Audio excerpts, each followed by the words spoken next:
खुलुमबाय। दिनै 14 जानुवारि 2022 गिबियावनो गोजोन फुंबिलिनि गाहाम हामलायनायखौ बयनिसिमबो जासिहरनाय थाबाय। राशिफलखौ फरायनायनि सिगां आंनिफ्राय आनान गसाइनिसिम आरज खालामनाय जायोदि दिनैनि साना बुहुमनि साफ्रोमबो सुबुंफोरनि थाखाय गाहामैनो गाहाम बारलांनो हायो। जेबो खैफोद आफोद जायालासे फैदो दानिया दिनैनि राशिफल खोनासंदिनि गिबियावनो दङ मेष राशि। साना जाफुंसारनायजों बुंफबनाय जागोन। मेष राशिनि खाफाल गोनां अनजिमाया 4। वृष राशि। मावख'गिरिफोरा साख्रियाव अननाय होगोन। वृष राशिनि खाफाल गोनां अनजिमाया 4। मिथुन राशि। नोंथाङा गोबां साख्रिनि अफार मोनगोन। मिथुन राशिनि खाफाल गोनां अनजिमाया 8।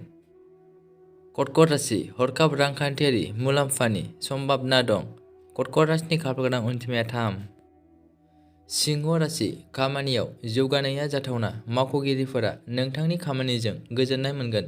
सिंह राशिनि खाफाल गोनां अनजिमाया 7। कन्या राशि। नखरनि गोनांथिफोरनि सायावबो गोसो होनांगौनि गोनांथि दं। कन्या राशिनि खाफाल गोनां अनजिमाया 5। तुला राशि। नोंथाङा मोनसे बेसेनगोसा बेसादखौ खोमाना लानो हागौ। तुला राशिनि खाफाल गोनां अनजिमाया 5। वृश्चिक राशि।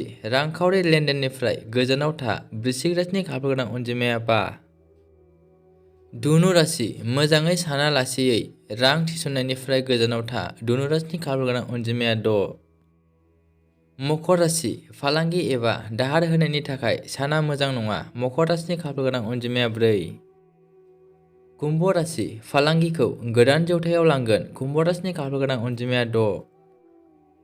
मीन राशि। लोगोरिजों नांज्लायनाया सानखौ गाज्रि खालामगोन। धैर्य लाखि। मीन राशिनि खाफाल गोनां अनजिमाया 4। दिनै राशि फरायनाया एसेनोसै। गोजोन्थों।